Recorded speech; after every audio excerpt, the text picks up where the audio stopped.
कुर्मी के बाद तो कोयरी की ही बारी है और कोयरी तैयार है, क्योंकि जो नेता प्रेस कॉन्फ्रेंस में आए थे उनके चेहरे से साफ लग रहा था कि दबाव देकर उनको बुलाया गया है, प्रेशर में बुलाया गया है। भाजपा इस बार फतह की तरफ बढ़ रही है। नोरमा ग्रुप, जो सोचता है वो करता है, आपके अपने सपनों का आशियाना। नमस्कार, मैं विकास सिंह और आप देख रहे हैं सुबह सवेरे, जहां हम आपके लिए खबर लेकर आते हैं दिन भर की सुर्खियां रहने वाली। खबर सुर्खियों से बनती है, या तो वो बीते दिन की खबर हो जो आज ट्रेंडिंग में रहेंगे, या नेता अब उस खबर को लेकर आगे क्या कदम उठाने वाले हैं, उन बयानों को लेकर आज हम आपको दिन भर भारत लाइव पर सबसे पहले खबर दिखाएंगे। आज हमारी पहली खबर होगी। पहली खबर, दुल्हन की तरह बिहार में पटना में राजधानी में बीजेपी दफ्तर जो है वो सज गया है। हम इसका जानकारी तो आपको देंगे ही, और ये खबर पर हमारी नजर भी रहेगी कि दुल्हन की तरह आखिरकार बीजेपी दफ्तर क्यों सज रहा है, किसका स्वागत होने वाला है, क्या कुछ तैयारी है। लेकिन एक और महत्वपूर्ण खबर, बीच पीसी से क्यों भागे नेताजी। हमारे साथ सागर है, पहले हम इस खबर पर जाते हैं, उसके बाद दुल्हन की तरह क्यों सजी बीजेपी दफ्तर, इस पर आते हैं। जी विकास, देखिए बीच पीसी में से नेताजी भाग गए, तमाम नेताओं की एंट्री हुई थी, जनता दल यूनाइटेड की बात हम लोग कर रहे हैं और कल ये घटना हुई है। लेकिन आज हम लोग क्यों चर्चा को लेकर आए हैं, क्योंकि देखिए कल जिस प्रकार का हाइप क्रिएट किया गया था, जिस प्रकार जनता दल यूनाइटेड का माहौल देख रहे हैं विकास आप, कि लगातार भगदड़ मचा हुआ है, और उस भगदड़ को रोकने के लिए एक बैठक बुलाई गई और बैठक में तय किया गया कि अल्पसंख्यक समाज के नेताओं को बुलाकर एक प्रेस कॉन्फ्रेंस कराया जाए। लेकिन ये दांव भी कल उल्टा पड़ता हुआ दिखाई दिया गया, क्योंकि जो नेता प्रेस कॉन्फ्रेंस में आए थे उनके चेहरे से साफ लग रहा था कि दबाव देकर उनको बुलाया गया है, प्रेशर में बुलाया गया है। हालांकि अंजुम आरा जो प्रवक्ता है, प्रखर प्रवक्ता है जनता दल यूनाइटेड की, उन्होंने खूब अच्छे तरीके से एक एक पॉइंट्स को बताया, लेकिन बाकी जो नेता थे वो कुछ मतलब बोलने से बचते रहे, और पत्रकारों ने जैसे सवाल किया तो वो वहां से चलते बने। उसको लेकर तेजस्वी यादव ने भी हमला किया, और आज हालात ये है विकास कि आज दिन भर इसको लेकर खूब प्रतिक्रियाएं आएंगी, हम भी प्रतिक्रिया लेंगे और दर्शकों तक पहुंचाने का काम करेंगे। बिल्कुल, लेकिन जिस तरीके से मीडिया के सवालों से भागे तमाम नेता, अपना जो एक स्क्रिप्ट लेकर आए थे उस स्क्रिप्ट को कह दिया, उसके बाद जब मीडिया ने उनसे काउंटर क्वेश्चन किया तो उनके पास जवाब नहीं थे। सारे नेता भाग जाते हैं, एक ऑफिस में बंद हो जाते हैं, बाहर गार्ड को खड़े कर दिया जाता है कि एक मीडिया कर्मी अंदर ना आ पाए। जवाब कहां से रहेगा विकास, इन लोगों को तो किसी तरीके से बुलाया गया था। आप देखिए ना, गुलाम गौर जो कल तक हमारे ही कैमरे पर हमसे ही इंटरव्यू में कहते रहे हैं कि नीतीश कुमार कुछ ना कुछ तो खेला करेंगे, आप देखते रहिए ना, देखते देखते खेला हो गया, उनके साथ ही हो गया। बिल्कुल, तो अब क्या बोलेंगे ऐसे नेता। हालांकि खालिद अनवर कैमरे पर आए, कई लोगों से उन्होंने बातचीत किया, उन्होंने कहा है कि आप निश्चिंत रहिए, अकलियत समाज के साथ कुछ होने जाने वाला नहीं हो रहा और गरीब मुसलमानों को फायदा ही मिलेगा। अब देखिए इस तरह की राजनीति है। बाकी पंचनामा में विशेष डिटेल्स हमारे संपादक सर ने दिया है, आप वहां भी जाकर देख सकते हैं। चलिए एक और खबर जो आज दिन भर ट्रेंडिंग में रहेगी, तेजस्वी यादव के नेता प्रतिपक्ष बिहार के, अब उनकी जो संभावनाएं थी बची खुची वो भी समाप्त होने के कगार पर आ गई है। हम ये खबर की भी आपको पूरी जानकारी देंगे, और खास करके तेजस्वी यादव की अब क्या कुछ रणनीति रहेगी इसे भी बताएंगे। लेकिन पहली खबर की ओर बढ़ते हैं, जो दुल्हन की तरह बीजेपी दफ्तर सजी हुई है। देखिए विकास, आपको याद होगा अमित शाह पटना आए थे, और अमित शाह पटना आकर विधायकों से जब पहली बैठक हो रही थी, मैं उस कार्यक्रम में मौजूद था, तो वहां पर उन्होंने सबसे पहला जो बात कहा था कि भारतीय जनता पार्टी की स्थापना दिवस इस बार ऐसा मनाइए बिहार में कि लगे कि भाजपा इस बार फतह की तरफ बढ़ रही है। और प्रखंड स्तर के नेताओं से लेकर आपको राष्ट्रीय स्तर के नेताओं तक को ये जिम्मेवारियां दी गई है। और चूंकि बिहार चुनावी वर्ष है, इसलिए बिहार पर फोकस किया गया है। पूरे भाजपा कार्यालय को दुल्हन की तरह सजाया गया है। आज स्थापना दिवस, भव्य स्थापना दिवस मनाया जा रहा है भाजपा के प्रदेश कार्यालय में, और केवल प्रदेश कार्यालय में नहीं, हर जगह जहां जहां भाजपा के प्रदेश कार्यालय हैं जिलों में, वहां भी भव्य तैयारियां हैं। शक्ति केंद्रों पर भी भव्य तैयारियां की गई हैं। प्रखंड कार्यालयों पर भी एक तरह से आप कहिए कि बहुत अच्छे तरीके से 1 to 1 जाकर लोगों से कनेक्ट होकर कहा गया है कि मिलना है, बातचीत करना है, झंडे लगवाना है घर घर पर भारतीय जनता पार्टी के, और एक तरीके का माहौल ऐसा क्रिएट करना है कि पूरा भगवामय हो चुका है बिहार। और इसी की दिशा में आज भारतीय जनता पार्टी ने प्रदेश कार्यालय को दुल्हन की तरह सजाया है। अब वहां हम मौजूद रहेंगे और अपडेट देंगे दर्शकों को।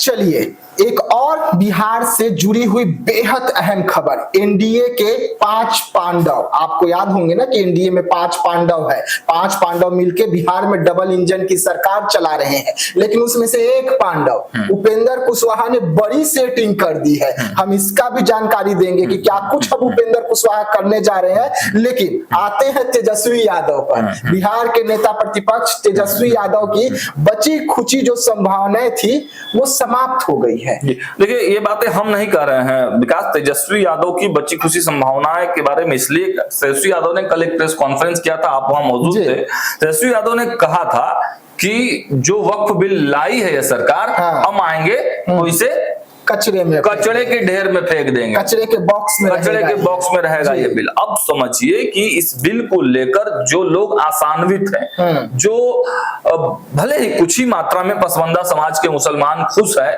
वो उनका वोट तो गया तेजस्वी यादव के हाथ से। जो हिंदू समाज के लोग पोलराइज होकर भाजपा को वोट कर रहे थे, और थोड़ी मात्रा में कुछ कहीं न कहीं तेजस्वी यादव के पास जाता ही है, यादव समाज का वोट बैंक हो, राजपूत समाज का वोट बैंक हो, और कई समाज जो भाजपा से नाराज चल रहे हैं, जनता दल यूनाइटेड से नाराज चल रहे हैं, जो हिंदू हैं, वो कहीं ना कहीं जब तेजस्वी यादव के खाते में जाने वाले वोट बैंक थे, तो वो अब कहीं ना कहीं इस पूरे बयान से पोलराइज होने की संभावना है, और वो वोट छिटक कर अब फिर से भारतीय जनता पार्टी और जनता दल यूनाइटेड के पाले में जा सकते हैं। इसलिए आम चर्चाएं बनी हुई हैं कि जो थोड़ी बहुत संभावना तेजस्वी यादव की बनी हुई थी, तो पहले ही से 5 पांडव मिलकर जो समीकरण है, हमारे संपादक ने तो मतलब वो उदाहरण देकर समझाया है कि लाख प्रयास करने के बावजूद भी तेजस्वी यादव के पास 50% से ज्यादा वोट बैंक नहीं बढ़ रहा है, लेकिन एनडीए के पास पहले ही से 56-57% वोट बैंक है। तो अब ऐसे में जब ऐसा बयान उन्होंने दिया है, तो सोचिए कि उनका वोट प्रतिशत तो और घटेगा। तो इसलिए अब आम चर्चा है कि जो बची खुची संभावनाएं थी तेजस्वी यादव की, उसको भी उन्होंने समाप्त करने का प्रयास किया है। चलिए, बढ़ते हैं अगली खबर की ओर। अगली खबर बेहद खास, मोदी के हनुमान चिराग पासवान दिल्ली से दौड़े भागे पटना पहुंच गए हैं। बड़ा एक्शन लेने की तैयारी हो रही है बताया जा रहा है, और चिराग पासवान का जो इस वक्त रौद्र रूप देखने को मिल रहा है वो 7वें आसमान पर है। अब बताया जा रहा है कि ऐसा कुछ करेंगे चिराग पासवान जिससे बिहार की राजनीति में कुछ बड़ा होने जा रहा है। खास करके उनके परिवार का अगर हम बात करें, जिस तरीके से इस वक्त विवाद जो बढ़ा हुआ है उस पर हम एक खबर की भी जानकारी देंगे कि चिराग पासवान क्या कुछ करने जा रहे हैं। लेकिन उपेंद्र कुशवाहा सम्राट चौधरी के बीच में एक सेटिंग हो गई है। जी, वो क्या है सेटिंग? देखिए, कल हमारे संपादक ने भी आपको बताया है, हालांकि शॉर्ट में हम थोड़ा बताएंगे आपको। कल एक कार्यक्रम हुआ था, सम्राट अशोक की 2369वीं जयंती मनाई गई, और उसमें कुशवाहा समाज के तमाम नेताओं को बुलाया गया, और उसमें भी सम्राट चौधरी और उपेंद्र कुशवाहा को एक मंच पर लाकर खड़ा कर दिया गया। विकास, लगातार हम ये बता रहे हैं, त्रिवेणी संघ की बात हर कोई कर रहा है, हर कोई कह रहा है कि अब तो मौका कुशवाहा कोयरी समाज को ही देना पड़ेगा, क्योंकि त्रिवेणी संघ में ही ये तय किया गया था कि यादव फिर कुर्मी, के बाद तो कोयरी की ही बारी है, और कोयरी तैयार है। अब देखिए कि जब बैठक लेना होता है, कौन लेता है विकास? जब मुख्य सचिव और डीजीपी की बैठक होती है, कौन लेना चाहिए? क्या नियम कहता है? मुख्यमंत्री लेते हैं, मुख्यमंत्री लेना चाहिए। मुख्यमंत्री हमेशा से लेते रहे हैं डीजीपी की और मुख्य सचिव की जब भी बैठक होती है। अभी कौन ले रहा है विकास? सम्राट चौधरी ले रहा है। भविष्य के सीएम के तौर पे सम्राट चौधरी अघोषित चेहरे हैं, और उनको कहीं ना कहीं अब कल की जो तस्वीर निकली है, तो उपेंद्र कुशवाहा ने भी हरी झंडी दे दिया है, और इसीलिए हम कह रहे हैं कि उपेंद्र और सम्राट की सेटिंग हो गई है। चलिए, बढ़ते हैं अगली खबर। बिहार के एक ऐसा युवा नेता, चिराग पासवान की बात आप कर रहे हैं, चिराग पासवान के बारे में आप ही बताएं, पूरा खबर आपने कल किया है, कल उस खबर को कवर कर रहे थे, बताएं क्या? देखिए, चिराग पासवान दिल्ली में बहुत बिजी चल रहे थे, संसद का सत्र चल रहा था। वैसे में चिराग पासवान को पटना आना बेहद मुश्किल हो गया था। एक तरफ बड़ी माँ का सवाल था, पटना से चिराग पासवान नहीं आ पा रहे थे, न ही खगड़िया जा पा रहे थे। तो चिराग पासवान ने पहले क्या किया, अपने पूरे दल बल को भेज दिया। माँ का सवाल है भाई, माँ को आप अच्छे से रखिए। उसके बाद चिराग पासवान आनंद फानंद में पहुंच गए, पहुंचे सीधा शहर बन्नी में जाकर चिराग पासवान ने चाचा पर जोरदार हमला किया है। चाचा को लेकर उन्होंने साफ तौर पे कहा है कि चाचा तो पहले मेरा पार्टी तोड़े थे, घर तोड़े थे, और अब चाचा इतना नीचे गिर गए हैं कि अब मेरी बड़ी माँ पर हमला कर रहे हैं। मेरी बड़ी माँ के साथ कुछ भी हो सकता है। लेकिन वहां जो तस्वीरें निकलकर सामने आई ना, वो तस्वीर अपने आप में बेहद कुछ बयां कर दी। बहुत लोग उस तस्वीर को देखकर भावुक हो गए। जिस तरीके से राजकुमारी देवी के आंखों में आंसू था, चिराग पासवान के आंखों में आंसू दिखा, और राजकुमारी देवी ने चिराग पासवान को आशीर्वाद दिया। आपको याद होगा कि ऐसे ही लोकसभा चुनाव में चिराग पासवान अपने पूरे सांसदों को लेकर पहुंचे थे, आशीर्वाद लिए थे। नतीजा निकल कर आया था कि पांचों के पांचों सीट फतह कर लिए थे। एक बार फिर आज चिराग पासवान अपनी बड़ी माँ के पास गए हैं, अपने सांसदों के साथ गए हैं, खुद तो आशीर्वाद लिया, अरुण भारती को भी आशीर्वाद दिलवाया, राजेश वर्मा को भी आशीर्वाद दिलवाया।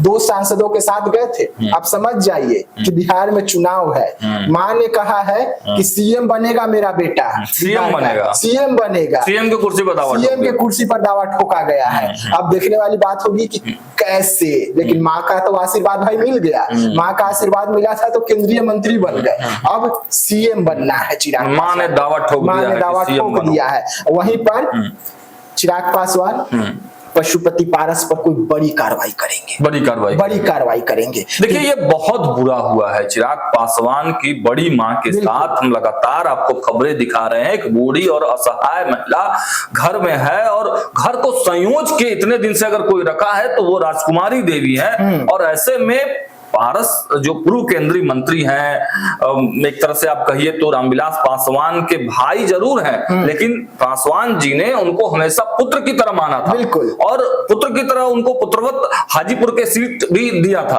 तो कितना प्यार किया था स्वर्गीय रामविलास पासवान ने अपने भाइयों को, और हमेशा पार्टी में, संगठन में, सरकार में उनको शामिल किया। लेकिन भाई ने क्या किया? भाभी के साथ दुर्व्यवहार, माँ कमान भाभी के साथ दुर्व्यवहार। अपनी पत्नी को भेजा, दोनों जेठानियों को भेजा, और माता जी को धक्के मारकर घर के बाहर फेंकवा दिया, घर में ताला मार दिया। वो भी तबीयत खराब थी राजकुमारी देवी की। तो देखिए ये बहुत दुखद घटना है। और चिराग पासवान चूंकि वक्त मामले में व्यस्त चल रहे थे, दिल्ली से आ नहीं पा रहे थे, लेकिन जैसे ही उनको मौका मिला, मां की पुकार सुनकर दौड़े भागे वो पटना पहुंचे, और पटना से शहर बन्नी गए, माता जी से मिले, वहां की सारी जायजा लिया, माता जी का जो भी सवाल था, जवाब था, सब पे बातचीत हुई, और फिर वहीं से तुरंत पटना आए, और पटना से फिर वो दिल्ली चले गए। मतलब व्यस्त कार्यक्रमों के बीच में भी मां की पुकार सुनकर रह नहीं पाए थे चिराग, और तुरंत मां से मिले और वापस लौट गए। चलिए, तो सुबह सवेरे देख रहे थे आप, जहां पर हम आपको आज दिन भर की ट्रेंडिंग खबर क्या रहेगी उसकी जानकारी दे रहे थे, पूरी विस्तार से बता रहे थे। कल फिर हम हाजिर होंगे ऐसे ही तमाम खबरों के साथ, और आपको एक दिन पहले क्या कुछ होने वाला रहेगा उसकी पूरी विस्तार से जानकारी देंगे। तब तक के लिए रहिएगा भारत लाइव के साथ। नमस्कार। आपके सपनों को हमने सजाया है, ई होम्स पैनोरामा को हमने बनाया है। ई होम्स मेरा एक सपना था जिसपे मैं पिछले 4 साल से काम कर रहा था। हमने जो बनाया है वो सबने है माना। ई होम्स पैनोरामा में हो आपका भी आशियाना। और फाइनली हमने 2021 में इस प्रोजेक्ट को लॉन्च किया। बहुत लोग अप्रिशिएट कर रहे हैं कि पूर्णिया जैसे शहर में, बिहार के, एक तो बिहार की बात करें उसमें भी पूर्णिया जैसे छोटे जगह में इस तरह का लाइफस्टाइल देना, ये सुन के हम लोगों को बहुत अच्छा लगता है। ई होम्स में हमने कुछ और भी किया है, जैसे हम जिस जगह में रह रहे हैं हमारे फैमिली सिक्योर हो, उनको सिक्योरिटी का ध्यान में रखा है। आपकी सुविधा और सुरक्षा आपके लिए खास है, ये आपका विश्वास है। इसमें आर्टिफिशियल इंटेलिजेंस का 7 लेयर सिक्योरिटी का हमने इस्तेमाल किया है। लस ग्रीन कैंपस को बनाया है। यदि हमारा बाउंड्री वाल है तो वो वर्टिकल गार्डन है।